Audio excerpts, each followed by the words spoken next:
It's time to look to Week 10 in the NBA, starting with Christmas Day on Monday. Let's preview the week, Michael Bolton. Thanks, Josh. It's Michael Bolton here, and it's time for another episode of the Locked On Fantasy Basketball Podcast. Let's get to it. Let's get to it, indeed. You are Locked On Fantasy Basketball, your daily fantasy basketball podcast, part of the Locked On Podcast Network.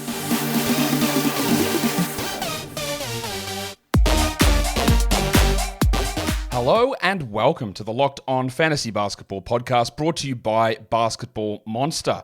My name is Josh Lloyd and I have more game than Santa. I have more than 3 hoes. I'm also the lead fantasy analyst at basketballmonster.com, and you can find me on Twitter as always at redrock_bball, on TikTok at redrock_bball, and on Instagram at Locked On Fantasy Basketball. Thank you for making Locked On Fantasy Basketball your first listen every day. We are free. We are available on all platforms. BA Double Banger, the DB Club. Jump in and watch the video, listen to the audio, do it in reverse order, whatever. Do it multiple times. That's cool. And if you are here, hit subscribe, hit the thumbs up button as well. This may or may not be the last show that I do before Christmas.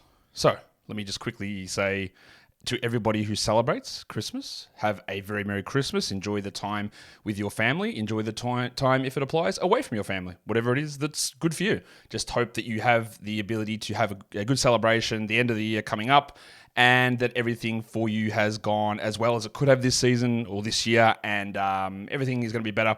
Hopefully, next season, we always look to improve and strive to do things. Now, in saying that, there's 13 games on Saturday in the NBA. So I don't know. I'm not really sure what my plans are for this afternoon with family and Christmas and stuff coming up. It is Christmas Eve here in Australia. So I may do a recap show. I know you guys are going to want me to do it. If you want to show me how much you want to do it, you can drop it in the comments. Shout out algorithm. I just don't know. I might be back. I'm not sure. So just be aware. It might come. It might not. That is what she said. All right, we are going to look at Week 10 in the NBA. It's a relatively normal schedule. In fact, it's as close to normal as we've had probably in weeks. It's not as highly loaded as Week 8 was. We don't have a situation where there's one day without games. So we're sort of back to normal. So how does the week look? Well, actually what isn't normal this week coming up is we have multiple days with early starts. So we've got obviously the Christmas Day games that start early. We know that. That's a 4 a.m. start for us here in Australia. So obviously very, very, very, very early. So we've got that. And then I think it's on the weekend. We've got a couple of early starts cracking on as well. Yeah, Saturday there is a 5 p.m. Eastern start. And Sunday there is a 3 p.m. Eastern start. So there you go. That's how the schedule plays out there. Christmas, we've got 5 games on Monday. Tuesday, we've got 9. Wednesday, 6. Thursday, 8. Friday, 10. Saturday, 6. And Sunday, 6. So, honestly, a great week. No stupid 2-game days, no 13-game days. The only day that and again, I have to have some sort of set cutoff, and I use 9 games as my streaming cutoff. The only one that goes over that is Friday with 10, and a lot of you will be able to stream on Friday with 10 games. So you might actually be able to attack the entire week in terms of streaming. It's going to be great for me doing recap shows when I have these 2-gamers. We've got perfect numbers. NBA, if you're listening, and I know that you definitely aren't, but if you are, do this every week. This is the perfect way.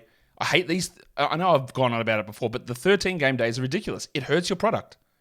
There's just too much stuff going on, and people can't actually tune in and watch it, and they become oblivious to things that are going on around the league. But anyway, for us, for fantasy this week, this is the GOAT. This is exactly what we need. It's great. I love it. In terms of how the schedule plays out for us, we are in a week where it's not bulk 4-game. Well, it is quite a lot of 4-game teams. I'll show you who they are now. We have got 12 teams that are playing 4 games for the week. So that is that. It's Brooklyn, Boston, Dallas, the Lakers, the Grizzlies, and the Knicks. The Thunder, Magic, Sixers, Suns, Spurs, and Wizards. So 12 teams playing 4 games. We have got 16 teams that play 3 games and 2 teams that play 2 games for the week. The 3-game teams: Atlanta, Charlotte, Chicago, Denver, Detroit, Golden State, Houston, Indiana, Miami, Milwaukee, Minnesota, the Pelicans, the Blazers, the Kings, the Raptors, and the Jazz. Like every week, the game volume is important, and it's usually equivalently important as to when those games are played. That was doubly the case in week 9. This week, it's not quite as important. Using the right players at the right time for head-to-head daily changes leagues, which again is the vast majority of you, whether that's categories or points, that is still as important, but the volume of it is relatively well spread, and we don't have these ups and downs days where schedules can be significantly impacted. The 2 2-game teams are Cleveland and Clippers, and they've actually got the worst 2-game schedule that you could think of, because they have of their 2 games, one of both of their 2 games is on the Friday with 10 games on. And you run into a situation where sometimes if it's a 2-game week and there's some weird schedules up and downs, you might have a 2-game team, like happened last week with the Suns, where they played 2 games and they were both quality games, and some of the 4-game teams and 3-game teams played fewer than that. So the 2-game week was actually fine. This week, it's not as good. So any of your fringe Cavs, a Craig Porter, a Sam Merrill, if you're going to go down the Isaac Okoro path, or in the Clippers, maybe it's a Zubats, probably isn't a Zubats, but it's a Norman Powell. It's a Russell Westbrook. What are you doing with him? They've only got 1 game where it's a definite day that you'll use those players. And then on the 10-game Friday, you might not. And that's just going to it's going to clog up your overall fantasy roster in that scenario. So it is important to understand that this is, again, every week is always different, and understand the nuances of the week is important for having success in fantasy.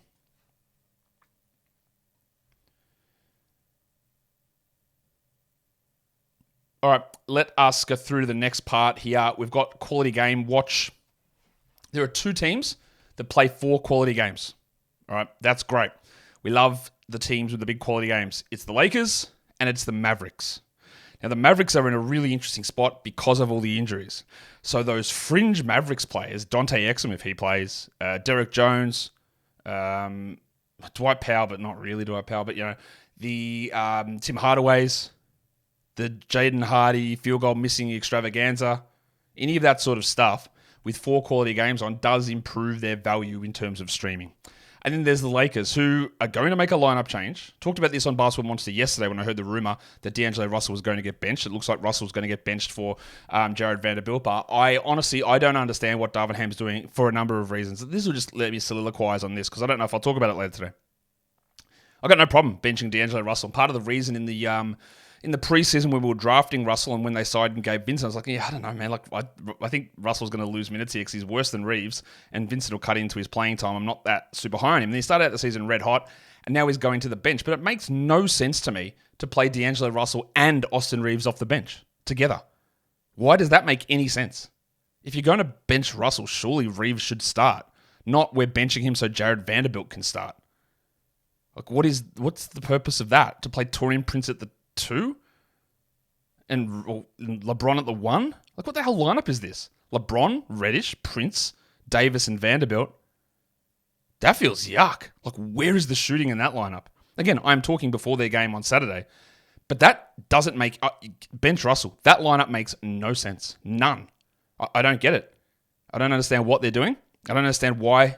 Darvin Ham's like, we're going to keep Austin Reeves fresh. We're going to play him 27 to 29 minutes. Cool, but you're going to play 40-year-old LeBron 36 minutes and not keep him fresh? Nothing about what is happening with those lineups, and they are struggling at the moment. None of it makes sense. That this change makes less sense than the original lineup. So I don't know what they're doing. But anyway, so it might open up some stuff for us with the Lakers if they're going to do whatever this is. Don't add Vanderbilt, by the way. Vanderbilt would need to be in a much better situation. Like, he'll become more streamable, but he's only playing 14 minutes a night at the moment. I think that'll go up if he starts. But he's not going to be a must-add player, especially in points leagues. Categories you can get away with for certain things. He's a nice steals guy. He rebounds well, good field goals, but that's really very specialist sort of stuff.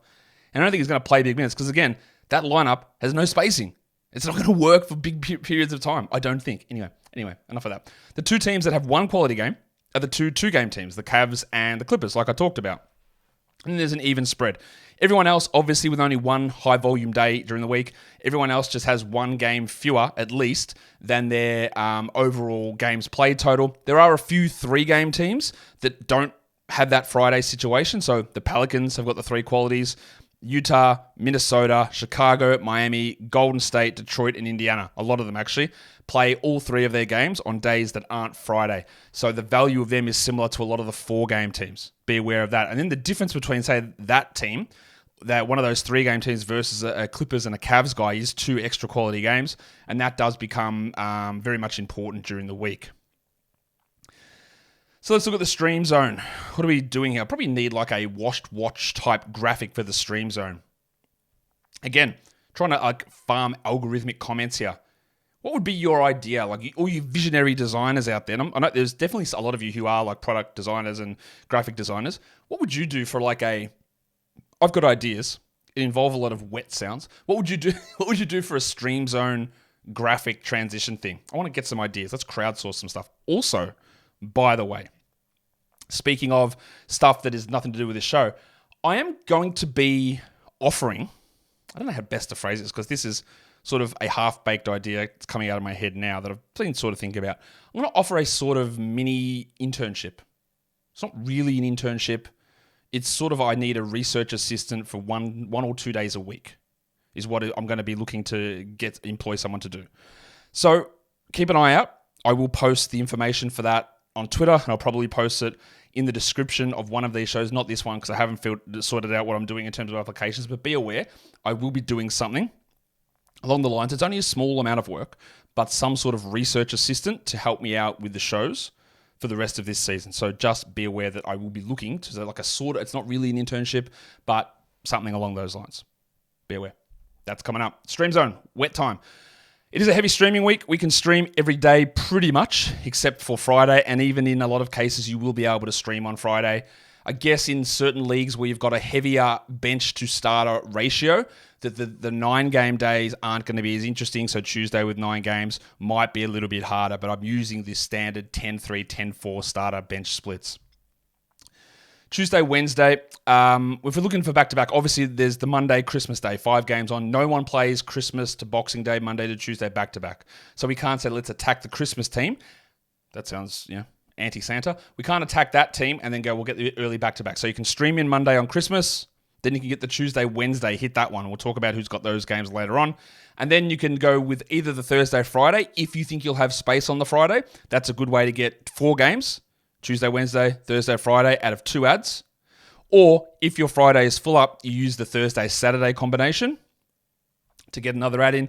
If you are able to use Friday, you can go Tuesday, Wednesday, Thursday, Friday, and then Saturday, Sunday with a Lakers player at the end of the week to get that Saturday, Sunday back-to-back. So that's 6 games, 3 ads. That's what we're looking to do with streaming usually.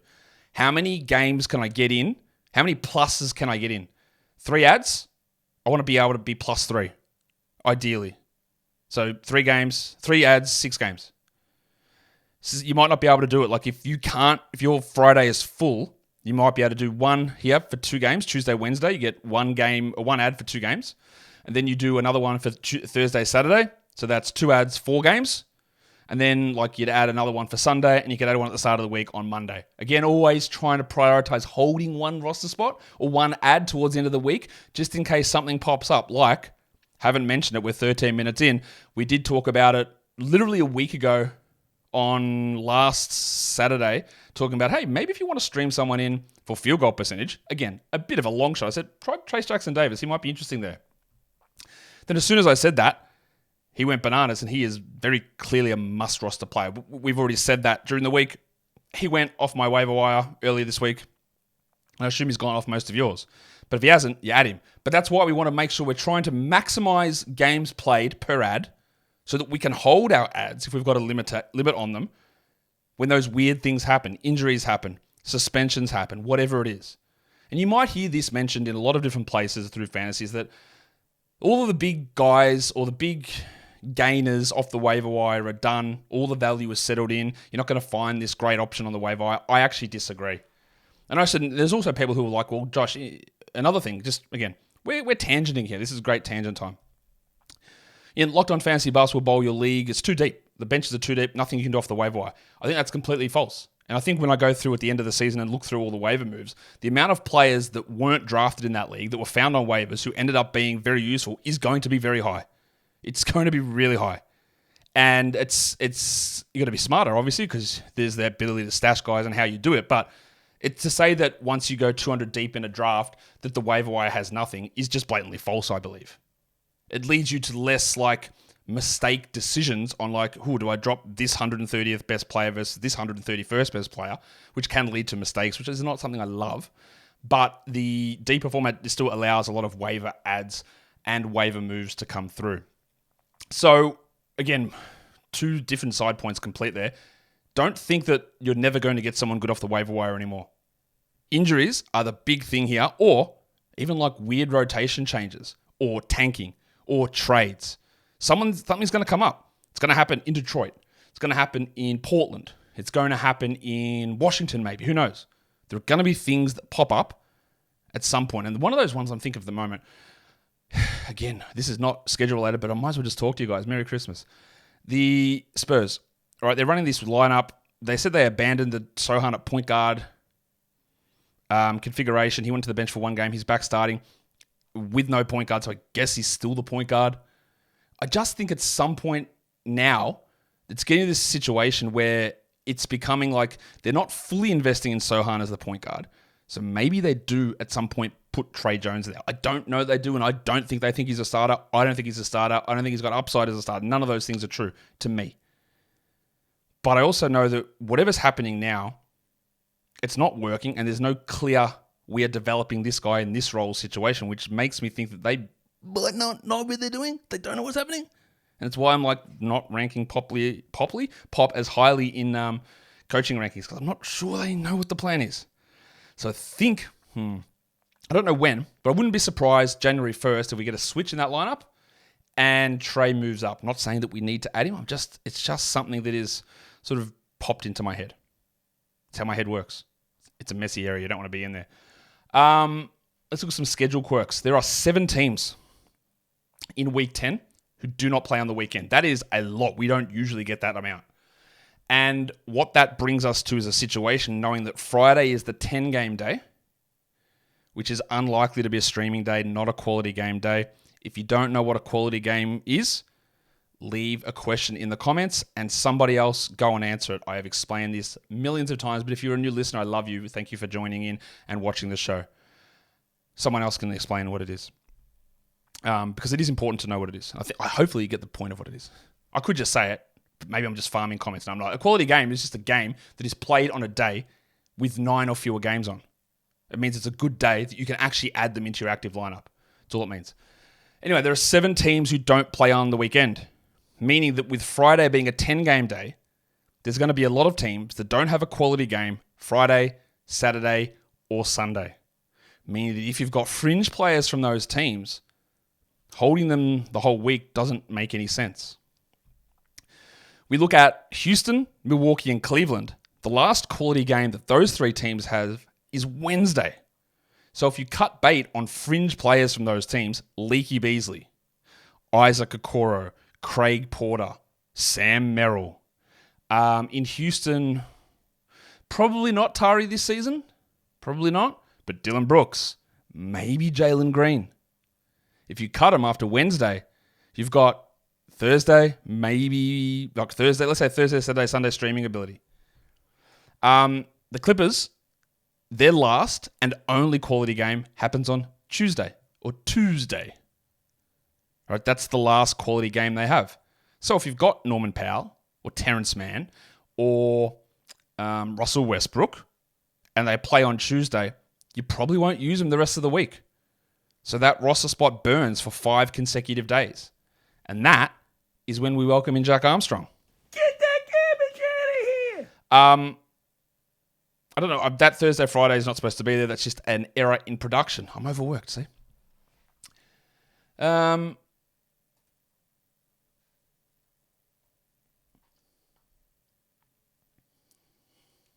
Let's look at the 3 games in 4 nights situations. These are useful if you want to get little chunks of action in and to see when there might be risks of downturn in production because of fatigue or rest because of back-to-back. Obviously, nobody plays on Sunday, so we can't start from Sunday through Wednesday, so we start Monday through Thursday for the first 3 and 4, and it's Dallas, who, of course, are bang the shit up. We don't know whether Kyrie or Josh Green or any of these guys are available. In fact, if I look, I don't even actually know whether they're playing in today's action. So I probably should go and have a look at that. before I start talking. Let's have a look. Let's see, Dallas Mavericks game on Saturday. There's just too many games on. NBA, fix this. Where the hell is that game? Oh, Luka and Exum are both playing, guys. So that was just a back-to-back rest. So we don't know whether Green, Irving, and Lively are playing next week. But you would think with 3 games in 4 nights, they are going to miss some of that time.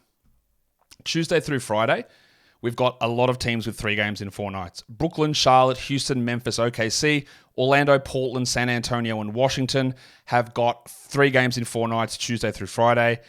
Wednesday through Saturday, you'll see Dallas again, jam-packed schedule. Dallas, the Knicks, the Sixers, and the Raptors go Wednesday through Saturday, 3 and 4. And then to finish the week out, it's Boston, the Lakers, the Grizzlies, and the Spurs go Thursday through Sunday. What is important to know with that Thursday through Sunday, 3 and 4, is that only one of those 4 teams, the Lakers, plays the 3 quality games. They go Thursday, Saturday, Sunday. Everybody else plays on the higher volume Friday, limiting those quality game outputs. Again, so they're all 3 and 4 nights, but the Lakers 3 and 4 trumps the other 3 teams. It's always about how many and when. Quantity and quality. Yeah, there you go. Who's got the 4 and 6s? Well, of course, we already know it's Dallas with a jam-packed early schedule. They play 4 and 6 between Monday to Saturday. The Knicks and the Sixers also have that schedule. And with Embiid's ankle a bit banged up, we want to have a look at Paul Reed. They also signed Snack Randolph. Kenny Lofton, no, he's not good. He's not. He's a great G League player, and that is it. I worry more about Marcus Morris playing over Paul Reed than I do about Kenny Lofton, but I don't know. The next 4 and 6 grouping is Tuesday through Sunday. There's quite a bit there to end the week. So Brooklyn, Memphis, the Thunder, the Magic, the Spurs, and the Wizards all play 4 games in the final 6 nights of this week. And if we're going to look at just like, again, how the load is building up on these teams, there is some worry here that Dallas, the Knicks, and the Sixers play 5 games in 8 nights. Why this is important as well is that it leads into the start of next week. So a Mavericks guy, a Knicks guy. Oh, sorry, not Philadelphia. Phoenix is the last one. Dallas, the Knicks, and the Suns have 5 games in 8 nights, including the Monday of week 11. There you go. So, back-to-backs. Quite a few of them. Not as many as there seem to be this week. Tuesday, Wednesday. Well, there's no Monday, Tuesday. We know that. No Christmas. Back-to-back. Tuesday, Wednesday, it's Brooklyn, Houston, the Thunder, the Magic, and the Wizards. Back-to-back rest risks there. Not much, unless Markelle Fultz returns for the Magic. Otherwise, or Gallinari, of course, for the Wizards. Not much else going on. Wednesday, Thursday is the Mavericks. That's the key one. If Irving is back, he'll sit, I'm guessing. Lively might sit. There's Luka's load, again, with a huge week building up here with this 5-game in 8 night, whatever it is, schedule. Does Luka risk sitting one of those 2? It's possible. And then Thursday, Friday, again, Friday, the high volume day. We've got Boston, Charlotte, Denver, Memphis, Portland, and Spurs with a back-to-back there. And then we go Thursday, Saturday, which is the pseudo back-to-back. So we're skipping Friday. So who plays Thursday and Saturday? The 2 quality days surrounding the big one. And there's a lot. Chicago, Dallas, Detroit, Warriors, Pacers, Lakers, Heat, Wolves, and Jazz play on that combo. Again, when we went back, if you looked at the Tuesday, Wednesday teams, then you can transition to grabbing one of these teams to maximize your stream games for the week. Friday, Saturday, it's the Knicks, it's the Sixers, and the Raptors who have that back-to-back there. You worry a little bit about Embiid and his ankle on that back-to-back, whether he sits one of those, so that's something to watch. And then lastly, across the weekend, there is one team that plays a back-to-back, and it is the Lakers. So we know that Anthony Davis and LeBron are going to be listed questionable in those games.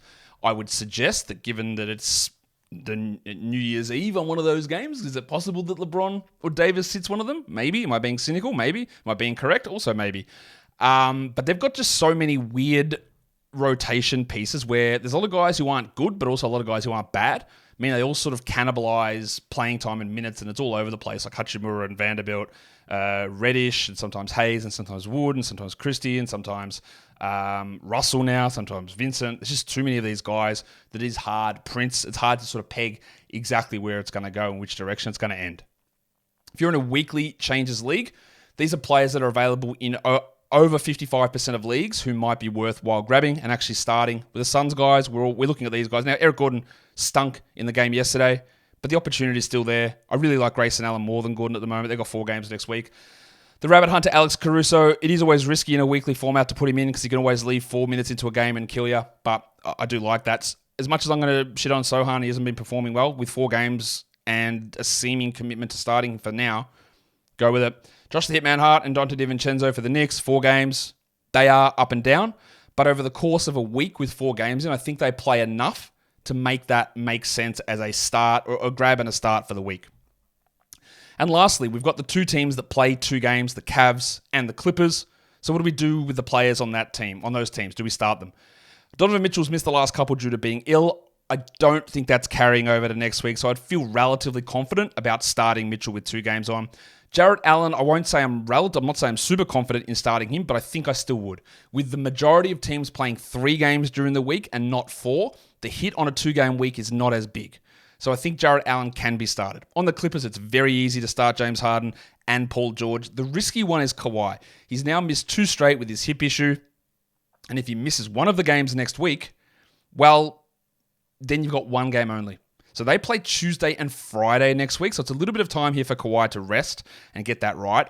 I do think that he plays, but I don't know. So it does become risky. Let's wait a little bit until Monday at least, until the games start on Christmas. It's got to be early though, to figure out where we are with Kawhi. Obviously, if he's healthy, you play him. That one's not too controversial, I wouldn't have thought. And that is the end of this show. So again, in case I'm not back later on, let me wish you all a happy holidays, Christmas. Enjoy the time with or without your families. Whatever makes you happier, you do whatever that is. Thanks for being with me for the season. We'll do more great stuff for the year around New Year's. And you know what to do. You double bang it. You subscribe. You thumbs up. You leave all those comments down below. And thanks again. Guys, we are done here. Thank you so much for listening, everyone. See ya.